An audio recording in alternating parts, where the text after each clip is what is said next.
to the WPI podcast. I'm your host, Steve Foskett. Charles Dickens, where do we start? A Tale of Two Cities? Great Expectations? Oliver Twist? And why are we even talking about Dickens at a STEM-focused institution like WPI? Well, we have one of the premier Dickens collections around, right here in the Gordon Library for starters. And we have one of the premier Dickens scholars in Joel Brattin, Professor of Humanities and Arts. And well, it's December 16th, so of course we'll be talking about A Christmas Carol, Dickens' iconic and 181 years later, everlasting holiday tale. Joel, welcome to the podcast. Thank you, Steve. It's a pleasure to join you. Let's start by talking a little bit about where we are. We're in the Dickens Reading Room at WPI. What's important for people to know about this space?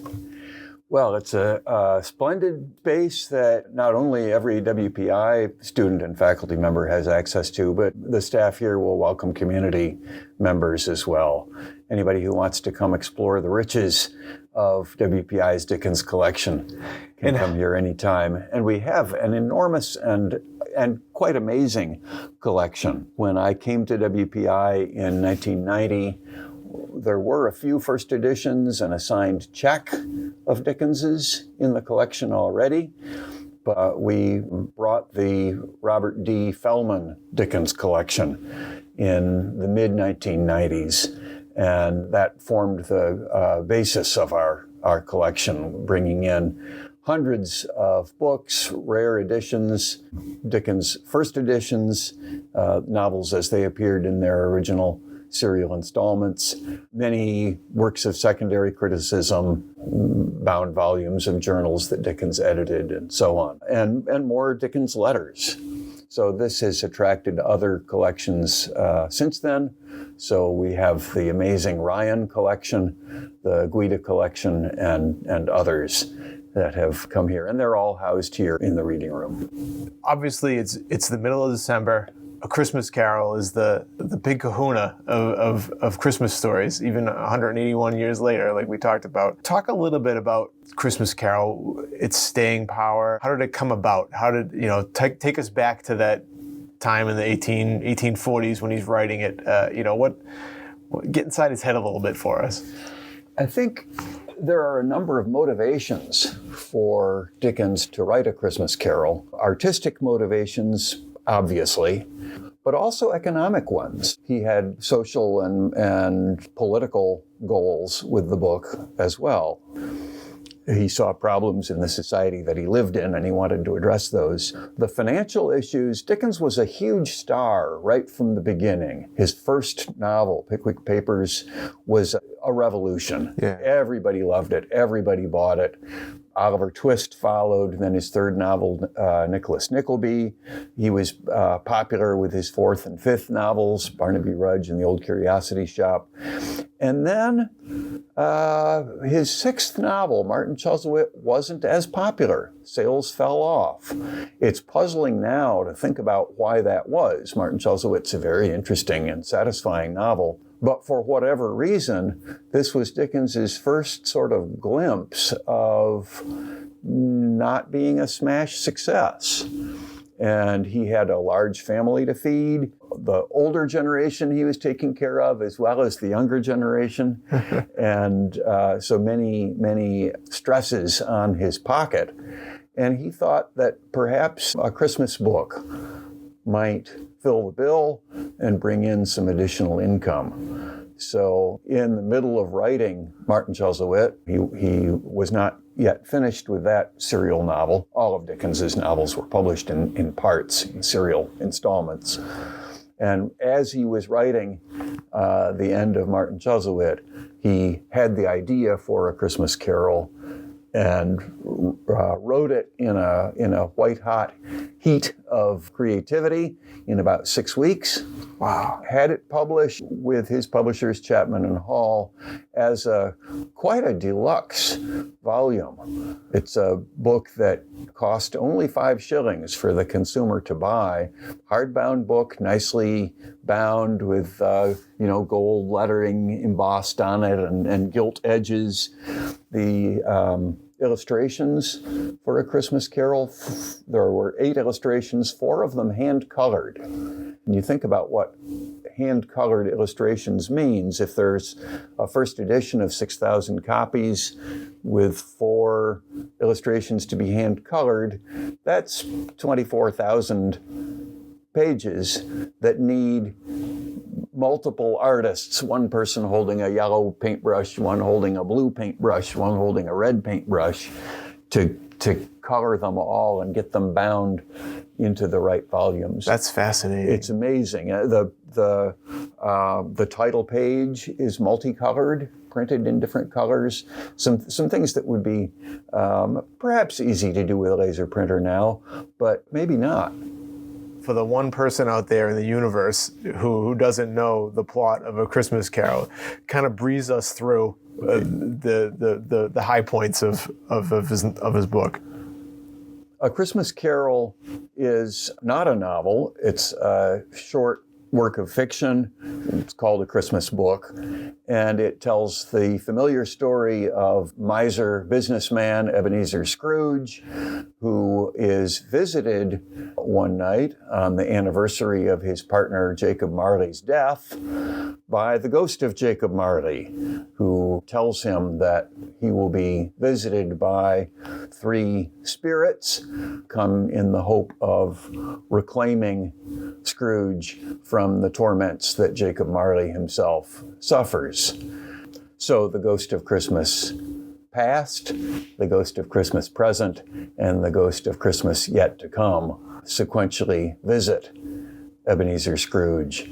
And at the end of the short work, Scrooge sees the light, reforms, becomes a better and happier and more worthwhile person as a result of that intercession. Dickens called it A Christmas Carol, nodding to music, and divides the work into 5, not chapters, but staves, keeping up the musical metaphor.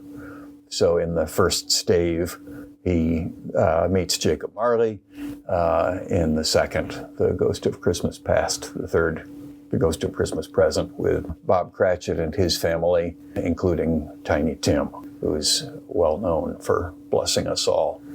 So for that one person that didn't know the plot, I maybe should have said spoiler alert first, but I don't. I think the horse may be out of the barn at this point. So many people know A Christmas Carol who haven't read it. There's so many different ways to absorb it. I think it would be hard to find an American that hadn't heard "God Bless Us Everyone," said Tiny Tim. Yeah. Even if you've never read the book. I'm always interested in how these things were received at the time. Because sometimes things, you hear about an author or a poet or something that, wasn't really well known in their day. He was. And how was A Christmas Carol? Was it a hit? Was it the hit that he needed? It was. It was hugely successful, tremendously popular. The book was published on the 19th of December, 1843, and its first edition sold out before the end of the year. In fact, the second and third editions were well on their way to being sold out by the end of 1843. Everybody read it. It was also available to people who couldn't read because it was dramatized immediately. By the 5th of February, 1844, there were 8 different versions that were on stage in London. And it's been, of course, the subject of many, many adaptations since then. So people who don't read books can still see televised versions or film versions today. And as a Dickens scholar, you've read everything he's written. What sticks out to you about what may have been the key to his success with this book? Well, I think there are many wonderful things about the book. It's, in my view, Dickens's best work of short fiction. Dickens wrote a lot of short fiction. He wrote a lot of journalism too, but his novels are justly the reason that he's most famous. But I think A Christmas Carol is a wonderful introduction for people who would like something shorter than a long novel to find out why Dickens is great. And what's great in the book? Well, Dickens's humor is there, his brilliant writing style, pathos. There's a lot to feel in the book, and it tells a powerful story. I think the idea that change is possible, that we can become better people even after years of not being better people. We can rise above that. We can learn and grow and feel for other people. And I think that those are a big part of why the book has endured, why it continues to attract readers decade after decade. Just looking at the number of Netflix selections of Christmas Carol or Christmas Carol derived things, there's always a little hint of that sort of time of year reflecting on, am I a good person? Am I doing the right thing? That still sort of sprinkles throughout popular culture. That's right. And the seasonal connection is an important one. I think a lot of people have given Dickens credit for inventing Christmas, which goes a little too far. But he certainly did help bring back Christmas celebrations that had for quite a long time been unobserved. So the idea of the Christmas spirit was important to Dickens. It was something that he himself celebrated and enjoyed and wanted others to join in. Obviously, it was a hit. He did very well with it. Was he typecast after that? Was it sort of was there an expectation of him to be able to keep churning out these popular hits? Where did he go after this? This is the first of his Christmas books. He wrote 4 later Christmas books, typically published in the same kind of format, not published serially, but published as independent small books, hardbound. A Christmas Carol is the first and the best of those 5 Christmas books. But he never quite got to the heights of A Christmas Carol. No, I don't think so. Yeah. Those who are interested in reading more of the Christmas books might be advised to try The Cricket on the Hearth or The Chimes. Probably the best of the 4 remaining Christmas books. Good tips. So you're a professor here at WPI. You teach Dickens. You just wrapped up a class that looked at A Christmas Carol. How do you handle Dickens in the classroom? Well, it's an interesting form of class that WPI offers. It's called an inquiry seminar. The enrollment is strictly capped, so it's a small number of students. We meet down here in the reading room, sit around a seminar table, and talk about A Christmas Carol for 2 hours a week. The students do a great deal of writing and many writing exercises. They have the opportunity to work with replicas of Dickens's manuscript so they can see what the things are that Dickens originally wrote, what he crossed out, and what he wrote in between the lines, giving a kind of a window into Dickens's creative process. And the students also have the opportunity to work with extremely rare, first edition of A Christmas Carol, part of WPI's amazing Dickens collections. Yes. I think it's unlikely that undergraduates anywhere else in the United States or maybe the world have access where they can actually get their hands on a first edition of A Christmas Carol. And I think students are quite moved by that. We also bring out other gems from the Dickens collections, original Dickens letters for the students to try their hand at deciphering. We've got original illustrations, original serial parts of the novels. And I always try to bring out a variety of things for students to look at, some of the gems of the collection. Is there anything that stands out to you about their reaction to it in this modern students? What's interesting to you about their reaction to Dickens? Well, the fact that they like A Christmas Carol doesn't surprise me. I'm used to people liking Dickens. I think I'm impressed with the appreciation that students have for the textual work that they do in this inquiry seminar. I have them carefully compare our purchased classroom text of A Christmas Carol with the first edition or with readings from the manuscript. And it's a kind of careful, painstaking work that no student is really familiar with beforehand. And I'm always interested to see the things that they discover. They're making real discoveries in looking at the manuscript. It's not all been done before. And it always delights me to see the interest with which they approached those tasks. Can you give us an example of something?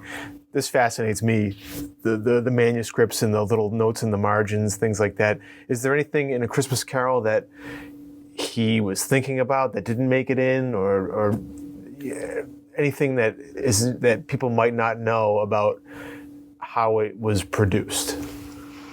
I think there are a number of surprising tidbits I could offer. There's on the first page of the manuscript, there are references to Hamlet's ghost that are funny, but a little bit obscure. And I think Dickens thought, no, we don't need this joke here, and blocked that out. I think it's surprising for those who have read the book before to realize that Dickens left out mention of Tiny Tim at the end of the book. On the last page of the story, Dickens says of Scrooge, and to Tiny Tim, who did not die, he was a second father. He was, did this and that and the other.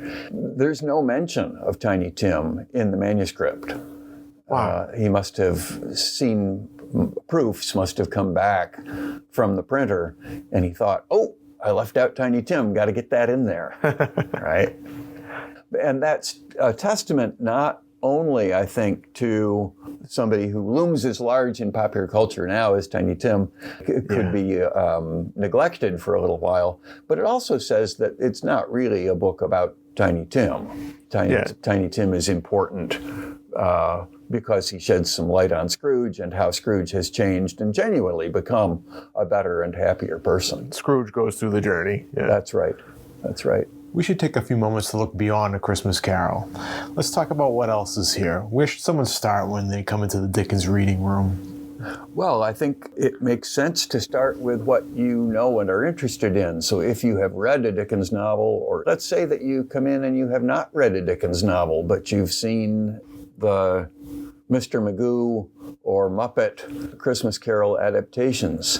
WPI has an enormously rich collection of adaptations of A Christmas Carol.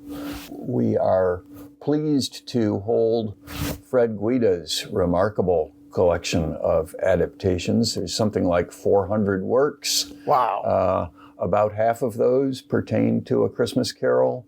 We have recordings of adaptations of Dickens from as early as 1901, audio recordings of adaptations, videotape, video cassette, DVD, and we have reels of film. So there's an Italian neo-realist adaptation of Christmas Carol. Those materials are all available for public exploration as well. Sort of a nice illustration of how far Dickens has come in popular culture. He's gone through every medium that we have. That's right. That's right. I think one of the things that I'm excited about that WPI has achieved recently is we've launched something called the Dickens Portal. Yes. It's easy to find if you put into a search engine WPI Dickens Portal.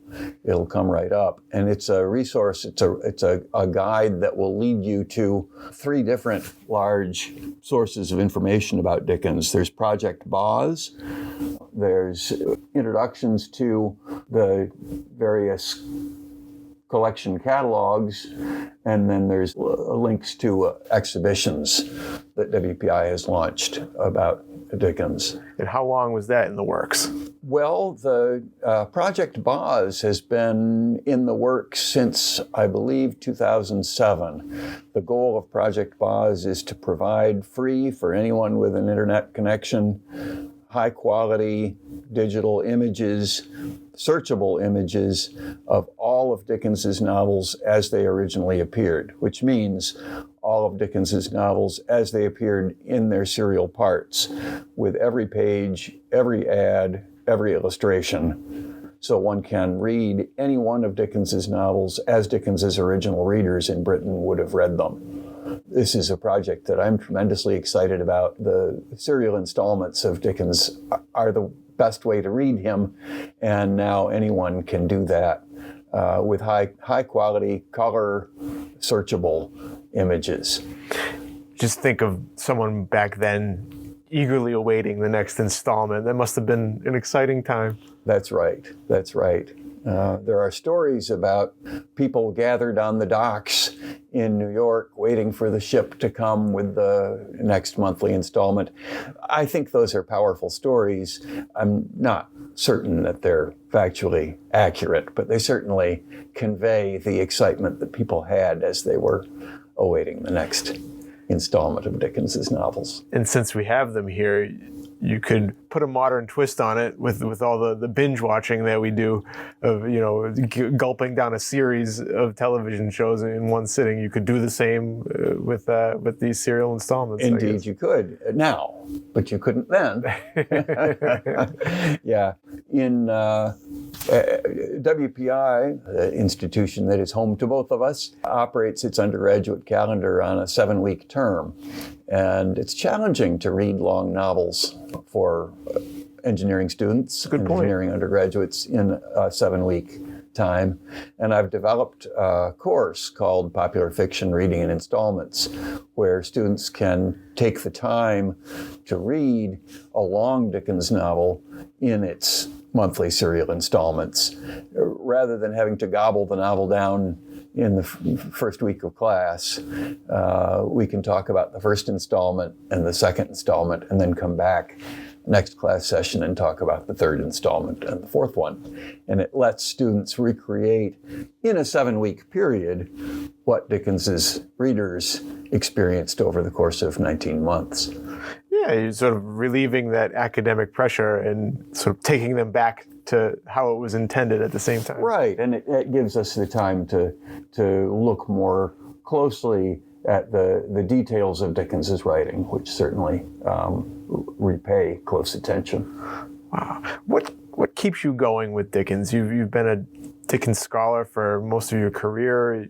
What still excites you about him? It's the wonderful writing. Every time that I teach Dickens, I reread the novel that I'm teaching, which means that I've read some novels 10, 15, 20 times. And I still discover new things. There's such richness, such depth to the novels. I'm also interested in Dickens's creative process, and that's something that has held my interest for many decades. I was introduced to reading Dickens's manuscripts back in the 1970s. I went to London and read the manuscripts in the Victoria and Albert Museum, and have since made a policy of looking around for whatever Dickens manuscripts I can find, teasing out what Dickens originally wrote, what he crossed out, and when I say crossed out, usually scribbled out with thick swirls of ink, but still you can make out what's underneath there. These things fascinate me, a glimpse into the creative mind of a genius. Talk about your work with the Oxford University Press. The Oxford edition of Charles Dickens is now launched and well underway. This is Oxford University Press's scholarly edition of Dickens's works, and that was launched a couple of years ago with the first volume, Sketches by Boz. My 2-volume edition of Nicholas Nickleby is the first novel published in the series. Earlier this year, in 2024, hot on its heels came The Uncommercial Traveler, a collection of Dickens's late journalism. And more volumes are, of course, coming. I'm busy working on A Tale of Two Cities, which I hope will be available in 2025, if not, then in 2026. So Dickens is still getting the treatment after all these years. Dickens's novels have never, ever gone out of print, and they never, ever will. Joel Brattin, thank you for joining us. Absolutely. It was my pleasure.